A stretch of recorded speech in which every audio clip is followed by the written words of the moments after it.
I'm back. All your favorite wrestling shows rolled into one.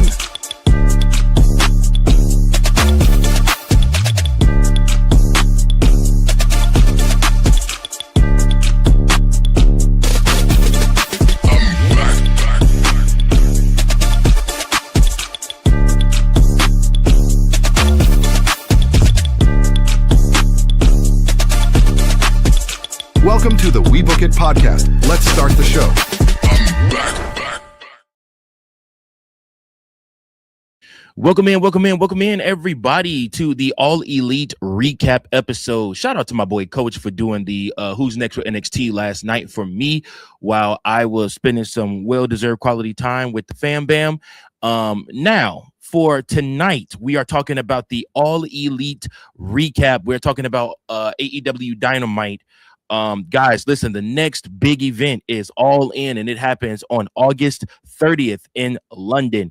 We are just riding off the heels of AEW Redemption. So Sunday's show saw Maya World win the TBS title, Andrade clinch the national championship, and Willow Nightingale claim her first world title.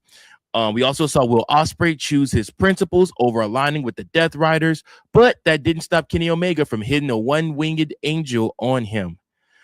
This week's Dynamite focused on the fallout of the pay-per-view and began to build towards Wembley Stadium. So let's take a look at Wednesday's show. So first and foremost, a Death Rider no more. So after a brief rundown from Excalibur, we got a video recapping what happened in the main event of Redemption, with Will Ospreay choosing not to attack Kenny Omega. It included footage of the Death Riders watching as Kenny Omega took Ospreay out at the end. Renee tried to interview Billy Goat backstage, but he ended up seeing the Death Riders. Ospreay took out Daniel Garcia, but Jon Moxley stopped Pac from retaliating. Ospreay handed him back his Death Rider patch and said he's out. They allowed Ospreay to pass, but then Adam Page showed up. Hangman said he's there for Will if he needs anything, but Ospreay said he needs to do this on his own. When he went back to the arena, Jack Perry made his entrance for the national championship match. This was a different kind of opening segment for AEW than what they usually do, but it definitely helped push the story forward. It's going to be interesting to see where Ospreay goes from here now that he has no friends and no help going into All In. So we'll go to the first match of the night: Andrade versus Nick Wayne versus Jack Perry for the national championship. So Andrade El Idolo was looking to celebrate his big win at Redemption with his first successful title defense against Jack Perry and Nick Wayne. Jungle Jack stuck Idolo with a super kick before trying to roll up Wayne. Once Andrade recovered, he managed to hit a superplex on both opponents at the same time. After Perry and Wayne were taken out at ringside, El Idolo posed for a selfie with a fan. Andrade is not known for as a powerhouse, but he had a big power advantage over Perry and Wayne. So even though he had two opponents, he still felt like he was firmly in charge of this match all night long. All three guys brought something different to this match. Wayne provided most of the high-flying antics, but El Idolo and Perry contributed some too. They put together a fun three-way that had the crowd chanting and cheering almost the whole entire time. In fact, this was one of the best bouts Perry and Wayne have had in a long time.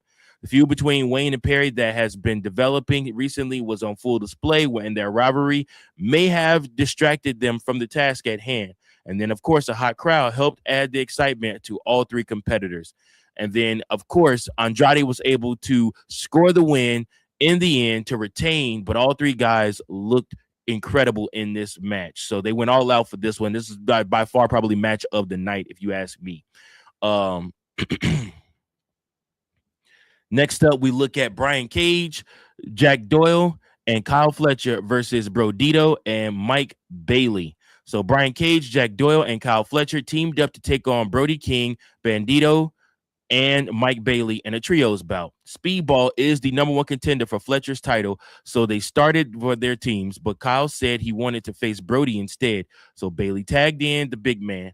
King took him down with a shoulder tackle before being cornered by the DCF. The baby faces had a long sequence controlling the heels, but it ended kind of awkwardly. You could tell Bailey and Bandito expected Doyle and Cage to do one thing to set up a move, but it never actually happened. So they just tried to move on from that planned spot in the match. Things picked up a lot after the commercial break. Speedball and Fletcher had a fantastic exchange that was one of the biggest highlights of the match. Bailey scored the win for his team by pinning Doyle. So the Brawling Birds gave a quick interview backstage after this match. We also got a quick interview with the Don Callis family. Fletcher and Kevin Knight had more tension between them two. And then, of course, Doyle and Cage suplexing King was a good spot. And but obviously Mike Bailey was the star of this match by far. Next up, we got Maya World versus Persephone. So just days after winning the TBS title from Hikaru Shida, Maya World defended the belt against current CMLL champion Persephone. They started off with a series of counters and reversals. They kept things technical and didn't rely too much on strikes right away. Both women got a near fall before they started picking up the pace. Maya had the upper hand for a bit, but Persephone took control by dropping her into her face onto the apron right before the break. This match started out trying to be flashy, but it turned into a hard-fought contest between two women who are trying to make a name for themselves in this company. It had a couple of moments that could have looked better, but the majority of the match there was pretty solid. It looked like Maya was about to win when Shida showed up. She slid her kendo stick to Persephone, but Chris Statlander arrived to take it away from her. Maya was able to win with a bridging suplex finisher. We also had Renee, who hosted an interview with the Young Bucks and Christian Cage and Adam Copeland backstage. Funny segment. Obviously, these guys are headed towards a tag team match at All In. I do expect the Bucks to regain the AEW World Tag Team titles at All In, but you know, that's just me. Next up, we celebrate the new women's world champion, Willow Nightingale. So Renee was in the ring to welcome Willow Nightingale to the ring to celebrate winning the world championship from Thekla at Redemption. She was met with chants of "You deserve it" as the interview began. Willow was brought to tears by the support from the crowd. It was a very genuine reaction to an overwhelming moment for her. She said she is living her dream and is thankful for everyone who has stuck with her on this journey. She thanked her mom and gave an inspirational speech to everyone watching at home, which was what was the most Willow thing to do. Mercedes Moné then came out to remind her that she has a title shot waiting at All In and wanted the contract signed right now. Willow was happy to do it, but Mercedes shoved it in her face to show disrespect. The history between these two makes this feud interesting already, but this segment was a great way to kickstart this next chapter for these two. Willow was the ultimate babyface, and Mercedes has always been a great heel, so this worked perfectly. Divine Dominion showed up to help Mercedes attack the new champion, and then Jamie Hayter and Alex Windsor came out to drive them off. So, of course, we'll probably either see on Collision or maybe next week on Dynamite the trios tag match between these two teams. So expect to see that one here next soon. Next up, we had Jon Moxley versus Commander in a match. So the third title match on the card featured Jon Moxley defending the Continental Championship against Commander. This was a huge clash of different styles. Moxley favors more of a grounded style, while Commander is one of the most lauded high flyers in the company. Commander was good technically, has good technical ability too, so he tried to wrestle Mox at first, but he eventually had to rely more on his speed and agility once he realized he was outmatched. Unfortunately for Commander, the outcome of this match was never in any doubt. Jon Moxley was not going to lose his belt, and he did end up winning. He made him tap out with the sleeper hold. So Moxley is deceptively big. He looked huge next to Commander. Mox turned Commander inside out with the chop. Commander's balance is second to none. He makes everything he does look super easy.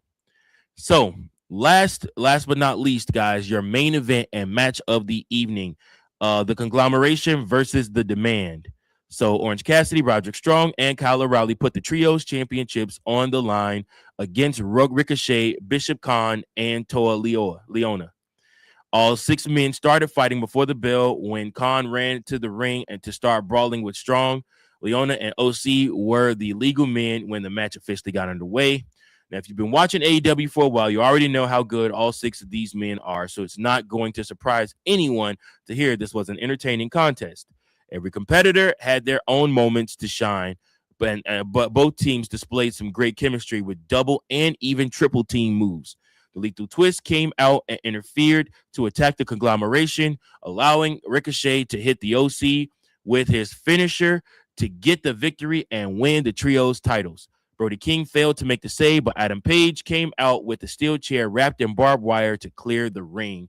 The Demand defeated the conglomeration to win the trios titles.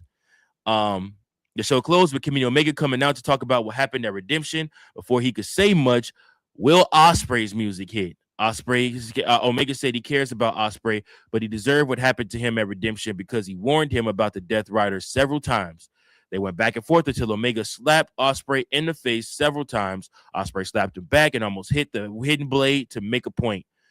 And this was an excellent way to close out Dynamite as this closed the show. Again, building towards a strong card at All In for these guys in London. That card is going to be legit, and I'm excited for that card. We're going to probably put the Book It World title on the line just for that All In card because it is AEW's version of WrestleMania, so we're excited about that.